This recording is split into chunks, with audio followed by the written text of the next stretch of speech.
would have happened, but what was singing in that opera? What did that mean for you at the time, leading up to it?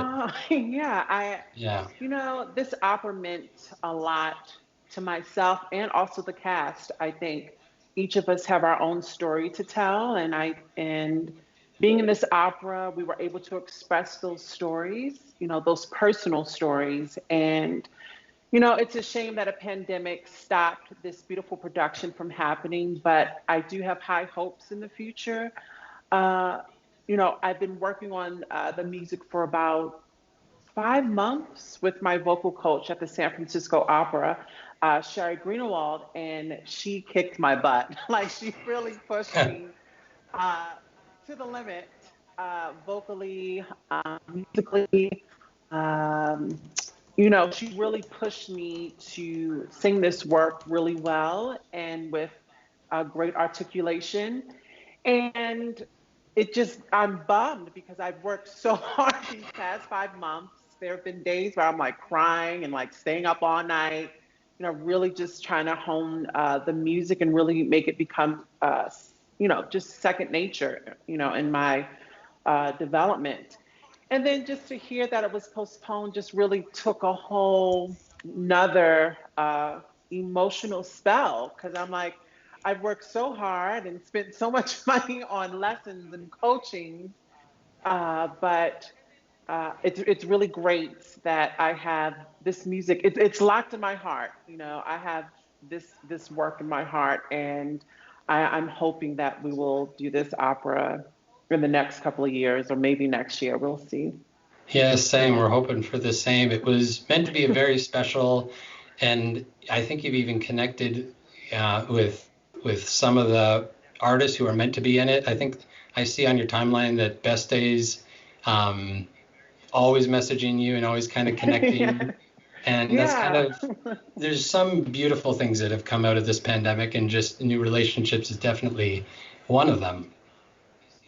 Yes, yeah. So, yeah, Bestie, we kind of developed a connection, and she really encouraged me, and I encouraged her during these crazy times. And I'm just hoping that I'll be able to meet this incredible cast of singers. And, I'm very grateful that even though this opera didn't happen as of now, that I've met some really cool people. It might not have been in person, but through social media, which I can't stand social media, but yes, um, to be honest. But it's really great to connect to folks through social media and really hear the cast members' perspective on how they are dealing with the pandemic. Well, that's the thing. And Best Day checked in. She says hello as well on Facebook. So Yay! Woo! she's watching you right now. That's the thing. It's kind of it's so easy to view this pandemic as a big, massive thing. And even here in Canada, in Toronto, where um, it seems like we have things under a little bit better control than south of the border. Um, Everything has gotten going again in the city, even under these difficult circumstances, except for the arts. And there's lots of people who are trying to, we're taking our content online, but it's got to be difficult, especially when that is personified into one individual like you. And you were just kind of getting going with opportunity, and um, like everyone else, it's all just kind of stalled currently. Yeah. Yeah, I am very grateful for all the opportunities that come my way. And, you know, it's singing virtually is totally different from singing in front of an audience. And I really don't like it. I'm just going to be honest. I do not enjoy singing virtually, where it's like you're in a quiet room by yourself, getting everything together, the lighting, trying to make sure you look presentable on camera. And I have to really, I think singers, performers in general, we have to use our imagination, but virtually, I feel like I'm using a lot more imagination um, than I have to, to really connect. And as a singer, as singers, we are here to serve. We're here to serve the audience. We're here to uplift the audience. And that's always been my main priority in my music, is that what is my purpose? Why am I singing this song? Why am I singing this aria? What do the words mean? How am I supposed to express that virtually, to an audience that are watching on their computer screen? So I think, uh, performing virtually, there's a lot of technical stuff that I have to work personally and figure out how to portray this type of music in front of a screen, which is very challenging. I cannot imagine what actors and actresses have to go through to, portray a character on screen. So. Well, I think that's a beautiful point that you bring up is, you think about training in conservatories and music schools. I have not heard yet, anyways, of training that is done for that purpose, to sing either into a microphone or into a screen, without that sort of missing live performance, that audience that sort of is so important to what we do. What do you think? Do you think that would be a good thing for singers going forward, or young singers who are going through the conservatory now, is how to work with technology? Or I think young singers, young students should take a technology course, because when this pandemic happened, I'm not tech savvy. My partner is, thankfully, so he kind of helped me through the process so that I can do it on my own and independently. But I do think musicians, especially singers, we need to take business courses. We need to take tech courses. We need to be a well-rounded artist. And yes, we love to get all dolled up and sing, but I feel like there's so much more. And also, as an artist, we have to learn how to protect ourselves and just be smart and poignant and really focused on what we want to do and how we can achieve that. So. yeah, and well, my goodness, even we were technically delayed a little bit for this, even. So it's kind of like, it's Well, frustrating we left sometimes. it to Michael. So Exactly. Yeah, Michael. It's either his fault or he's the savior who kind of brought us back into this world that we're in. And already, so you've like already accomplished some amazing things. You've sung the national anthem at a baseball game. You've been featured in the New York Times. What does this press, what does this sort of attention to you, what does that mean for you personally? I am not a person who is focused on press and focused on attention. I think I've come to the point of my development that I really want to be a great musician. I, in my vocal coach, my vocal coaches during the course of my development, they say to me all the time, you are an opera singer that happens to be trans. And I understand, and they're like, I understand that, your transness is on the forefront, but you're an opera singer and you're a musician, and that should be your priority. And that's been my priority since I was a child. I just want to sing and deliver to audiences and give them something to take home with them. I am thankful and grateful for the, the press and, whatever, but I'm a hardworking musician, and I really just want to be at a place where I sing on a prestigious stage without my transness being the main focal point. I want the focal point to be on, how did Breanna deliver this character in this opera? How did Breanna use the words in the text to deliver the expression of what the situation or the scene that's in. So I really try not to put myself involved in the press so much, because it can be a distraction. And my Yeah. teachers have said that to me. She said, do not let that be a distraction of what you are meant to do and your hard work. So, but I'm grateful. Yeah. Well, because that's kind of it. And I guess it's I don't want to say a tricky thing to, what you've been through and who you are is beautiful. It is a journey, and I would imagine that the road to get to where you are is not easy at all. And, you know, it's so important to shine a light on that and to bring attention. But like you said, that's not why you're here and why you're getting that press, but it is because of who you are and what you faced in order to stand up to the world and say, I'm a musician, I'm an opera singer, and I'm just looking for my opportunity to shine. That's how I kind of interpret it Yeah. sometimes. Yeah, all of us opera singers, we all want that Yeah, opportunity to shine. And it just takes a lot of hard work. I really had to work extremely hard to get to where I am. There have been days where I thought about quitting singing because I just didn't think I had the gusto. I had the passion and the desire, and I've had music birthed in me, engraved in me all my, my childhood and teen years. But I think when I was studying at the conservatory for my master's program, and just to see how far, the students were just ahead, getting ready to go to Europe, and I'm sitting right. there like, oh my God, I'm like Well, still transitioning. I just started learning mezzo soprano. I had to relearn my whole voice. Um, and I never had a falsetto. I have a 4.5 octave range. And so my teachers just really worked on that upper register. So I really didn't have to work hard to sing in my upper register. We just had to really teach me how to breathe right and sing well and healthily, and sing the right arias. In recitals and etc.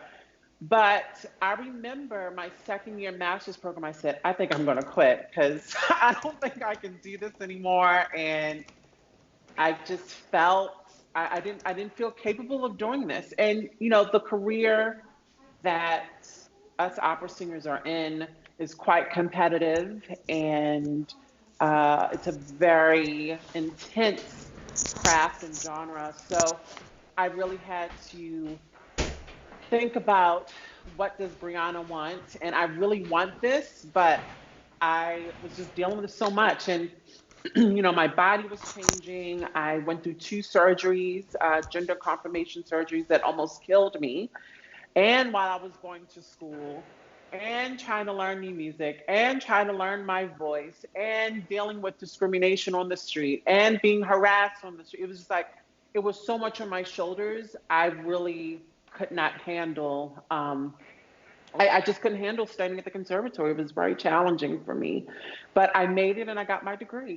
So, and that's the thing. It takes so much. I would imagine it takes so much strength. And what is there something that you held on to get you through those moments? Was it this? Was it music? Was it someone who was by your side, sort of inspiring you, encouraging you? What sort of kept you focused to move forward? yeah, my teacher said to me, she said, Brianna, do you and do it well. And I know it sounds corny, but she said this to me, and I had to remind myself, you got to be yourself and you need to do it exceptionally well and at a high bar. And that was something that guided me through this very, very difficult path that I was in. Uh, and reminding myself that, I'm 6'2", I'm tall, I'm very expressive, I'm not 5'4", I'm not petite. I had to accept everything about myself in order for me to sing freely. And I think when it comes to growing as a young artist in regards to music and learning your voice, I think one of the main goals of vocal development is actually being free, because singers, we have different tensions when we sing, and I've learned that to embrace everything about yourself and be open, and it really expresses through your singing. When I decided to come out as my full self as a trans woman, it gave me so much freedom. It did. I don't know what it did. It gave me this extra spark in my singing, that I was able to sing with such freedom and such boldness, and just not giving an F what other people think. I had to really get to that place in my life that I cannot worry about what other people say, think, or, so I really just wanted to focus on just being a great musician. And so that's been always my priority until the day I die. Yeah. It's so simple to be a good musician. That's such a simple goal or statement. And for an industry which is um, in some ways it's a very old industry. It's a very yeah, as Robin sort of says, you're a force, Breanna, and we're so lucky to have you in our family. Um, Oh, thank you, it Robin. in an industry that is very archaic in some degrees and not as open to change or newness. And that's the industry that we love, the music we love. How have you felt with that sort of confrontation of being true to yourself and being a good musician and facing this kind of behemoth of a industry which sort of wants to tell us all who we should be? Yeah, well, first, this industry has a lot of racial issues that need to be taken care of. We, uh, I think I've come to a place where I'm just tired of having discussions about race, and I just want to see opera companies hire, Black women, Asian women, an array of ethnicities in the opera world, and uh, that's like a major issue we have to get past first before we even go to hiring trans folks in the opera industry. We still have to deal with a race issue that is still prominent in this career, in this path. And I remember I've had people tell me, "Oh, you'll never succeed. You will never be a great musician because you're a woman of color. You're trans." I've had people tell me these things, and I had to be in a place in my life where I had to just block all of that negativity and focus on, my path, my goals that I want for myself.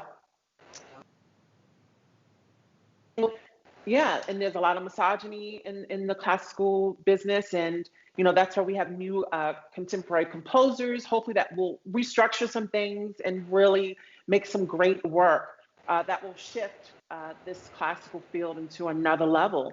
I do think audiences are yearning for diversity. They're yearning to see more people of color on stage, and I can sense that. I think if we start having more diversity in the classical field, I really do think that a lot more audiences will start to engage, and it will really take this genre to a whole nother level. Hmm. Yes, absolutely. That's you're spot on in terms of like there are not bigger issues, but there are issues in the way, let alone getting to I don't want to say trans acceptance in different roles, in different spaces, in different operas, even. Race is one that is certainly over the last couple months being front and center in North America and all around the world. And yeah, it's a big uphill battle. But my goodness, with people like you voicing the concerns that you're voicing, but also celebrating the music which you love, that's inspiring as well. It was wonderful seeing you talking with Sandra Radvanovsky, and Yeah. you know, Well, we had dinner before, actually. It was my second year at the conservatory, and she invited me to dinner with her and her husband afterwards. I greeted her. I was like, "Oh my gosh, you're so amazing." I was like crying. And, as many young opera students, when we see someone that we look up to, we do get a little stuttery and yeah. weird. and, but we went out to dinner, and then she added me on Twitter, and then we just started talking, and then a couple of months she's like, "Why don't you be a part of my show?" And then that's when I met Carrie Akima, which was really awesome, and we still are connecting, which is really cool.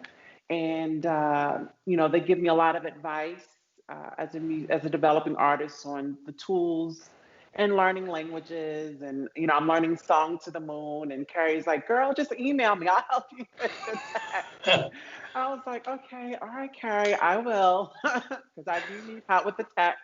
Yeah. Um, so, That how and I'm not how does that feel to have these interactions with people in the industry that are at the top of their game, that are championing you in an industry that, yeah, like we said, that has a lot of issues. So what does that support kind of mean for you? it means a lot. I think every singer needs a mentor. Mm, There's a teacher and then there's a mentor. And, there are two different things. You have a teacher that teaches you singing, and then you have a mentor that actually gives you guidance on how to maneuver in the world.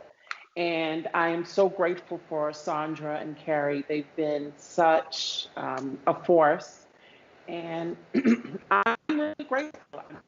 I don't know what to say. I mean, like, it's kind of strange that, I have these powerhouses, vocal powerhouses, uh, being such great mentors in my life. So, mm. Well, I hope that um, with certain hopeful changes coming about within this industry, that they'll also advocate for all sort of all people, all artists that have been underrepresented, and be as welcoming as we should be. And so hopefully that's something to look forward to. Hopefully once this pandemic ends and we go back to some form of performance. yes, yeah, we cannot get rid of live performances. That is something that we need. It is something that the world needs. And I hope we will get to a place where, like you said, this pandemic will subside, you know? Hmm. What would you love to see? We've heard a bit about acceptance. Is there anything else you'd love to see from the opera industry change that yeah, is there something that has been on your heart, or something that you would love to see molded differently? Yeah, the first thing is hire more people of color. That's always Yeah. been the number one thing for me. The second thing is, as a trans person, I really don't want my career to be solely focused on being a trans character. Uh, I'm working with Sherry at the San Francisco Opera, and now I'm a lyric soprano. I don't know how I came from that song to lyric, but I've been singing to the stratospheres lately.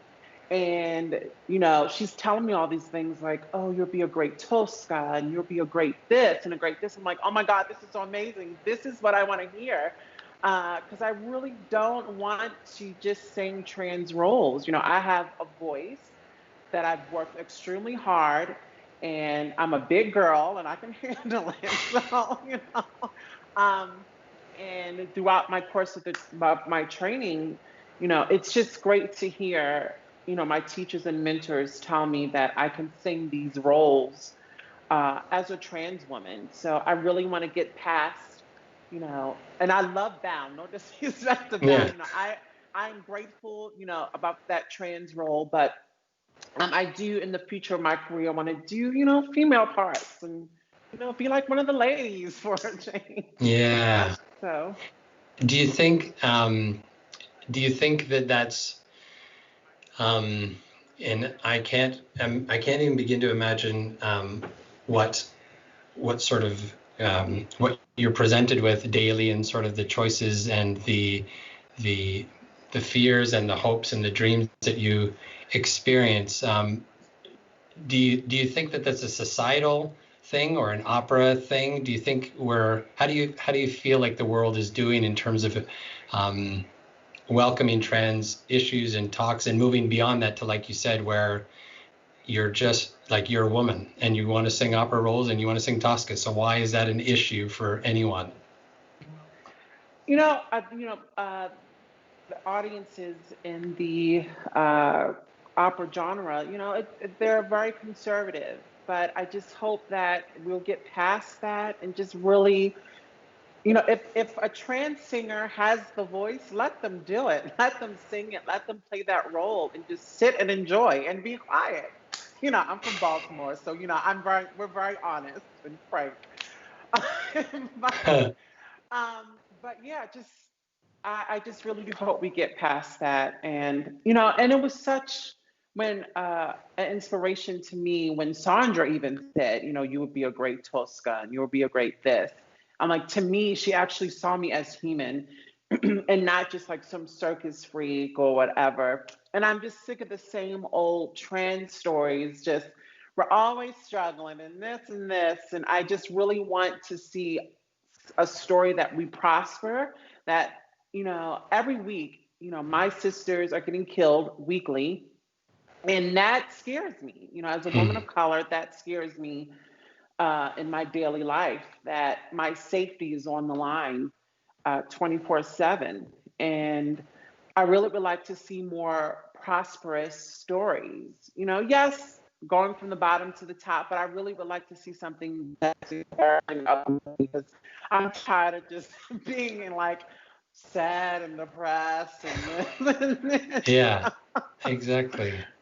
Well, my goodness, it's kind of, again, if anyone who's watching this, go look up it's only like not only for the photo, but the photo of you in the New York Times is just breathtaking. And Oh, you're beautiful. You're wearing this beautiful dress. well, there's a Where, story behind that photo, I have to tell you. oh, well, yeah, let's hear it. What's the story? No, no. So uh, Talia, who's an amazing photographer, she really took some incredible photos. And I was actually pulling out a wedgie when you put that photo. And I'm not lying. Like I was literally sitting there and I was ruffling my dress and she took it. And I guess the New York Times wanted that photo. And I'm like, wow, wow, wow, wow. So yeah, that's the truth about that photo. Oh, there you go. That's a good move to keep in the back pocket. Yes. Tell people, just pull out that wedgie and see what happens. Yeah. But Talia took a great photo, so I'm thankful for her. So Yeah. Where were you? Man, I keep thinking of like these. Where was that photo taken? Was it in San Francisco? yeah, no, that was in the San Francisco Opera House lobby. So Man, yeah, and my what? coach was there, which was really cool. Yeah, sorry. No, no, I was gonna say, what are some aspirational either roles? Tosca would be wonderful. Is there others that are on your list of or art song that you want to sing or that you're listening to? What's sort of inspiring you these days? Yeah, I really want to learn the Strauss four last songs. I think I can sing them now. I think. I I think Jesse Norman has been kind of a beacon in my life. I actually met her when I was in high school. I went to Baltimore School for the Arts, and I went to Tanglewood Institute for 2 summers as a tenor. and I saw Jesse Norman at the Kutavitsky Shed in Lenox, Massachusetts, and she did a recital. And I saw her, and she gave me a hug, and she said, "There's something special about you, child." And she said it in her Southern accent, and I kept those words for so long. Rest in power, Jesse Norman. She's really been such a beacon, and I think her and Carrie Takanawa are the two folks that can really sing those four last songs just so effortlessly and with so much just fragility, but at the same time with some strength. So I do want to learn the four last songs. I want to play Carmen, hopefully. What else? Rusalka. That's always. Oh my God, I'm obsessed with the mermaids. And when I was a kid, when the Little Mermaid came out, I tell this story all the time, but I took all the forks in the kitchen and I would comb my curly fro, pretending to be Ariel. And my mother would be like, "Where are all the forks, child? Where are all the forks, child?" And she comes up to me and she's like, "Where are the forks?" And I'm like, my prince is gonna, you know, find me and take me to his castle." So I've always wanted to play Rusaka, and I'm actually doing really well with Song to the Moon. The voice is there. It's just moving freely and comfortably. And I just cross my fingers. I hope so. That's really I always wanted to play a mermaid like nymph. Yeah. Miriam says yes, Rusalka, please. So she wants to see that as well. So something that will have to happen. Yeah. Yeah, that would be an honor. But Uh, yeah. yeah. Well, my goodness, it's kind of, yeah, what if there's, you've said some wonderful wise things for young singers. Is there other sort of bits of wisdom that you wish you had heard when you were younger, or if there's a young singer, especially during this bizarre time that we're in, um, anything words of wisdom, advice, anything? Just keep going. When I was homeless in New York City in 2010, which was really a difficult time in my life, and being on the street and sleeping on subway stations and sleeping in parks, you know, that experience really it was a very traumatic experience. And I had to remind myself to keep going. I have a voice and just keep going. Your voice is not, maybe the voice is not there at its, development, but just keep going because it does truthfully get better. You just have to keep pushing forward and not allowing the negativity or the things around you stop you from your purpose and goals. I've always been a focused person, and really not allowing people to tell me no. I've had so many people tell me no, more no's than yes. And I really did not allow, I didn't allow that to be my compass in my journey. So, Breanna, you have so much strength and thank you. and It's been crazy, but yeah. and Miriam said you're inspiring, and that's it's so amazing to more people need to hear, and not your story, but just hear from you, about your dreams, and about we need to hire you all over the place, because that's how we'll see the change that we want in our industry. That's how we want the change in our world. And I'm thankful for this time. Yeah, as Robin says, don't allow people to tell you no. Exactly. We have this time during this pandemic to stop, to listen. And I'm so grateful that you have a voice and that you're speaking. Yes, thank you. And this pandemic is really teaching us human connection and also checking on people. We are so immersed in social media. Now, I like social media to a point. I do have to do social media because I'm a performer, and so people would like to know what I'm doing. But I do enjoy interactions and connections with other humans. I take some days, I take a couple of days off of Facebook or whatever, just to spend time with my partner and friends and call, people in my life that have been such leaders in my life, and really checking on people and making sure they're okay, because we live in such a world that we're always on our phones. And I think this pandemic is really teaching us how to embrace families, embrace the people that you love, embrace the people that gave you strength and encouragement, throughout your life. And I think this pandemic is just cleaning up things. It's a clean sweep. But the United States is going through some stuff. I wish I was in Canada right now. But You uh, you have a Canada story? Weren't you up here for a little bit of time at one point, or no? Yeah. Okay, good. yeah. There it is. Well, my Um, mother moved to Canada for a little bit, okay. and it's a long story. So I grew up in a very deeply religious family, and she wanted me to be a music pastor, my brother to be a pastor, and I have a wife and kids and the whole I'm just like, this was not me. Like, I went to a Bible college called Bethany Bible College. Now it's called Kingwood University. And I was there for about a year and a half, and I almost got married and I almost had children and all this. It was, I had to really like step back and say, this is not me. This is not who I am. So I'm kind of happy that I didn't, um, you know, Yeah. uh, just stay there. So I'm moving forward. But that's all I can say. I will write it in my book. Good. Y'all will Yeah. know the whole team. Well, we share that in common, meaning I think at one point I was prepped to be a pastor in the church as well. And yeah, it was the same. I was like, this is not for me and who I am and who I want to be. And yeah, so that's something there. And I'm just disappointed that we couldn't have created a better Canada experience for you because No.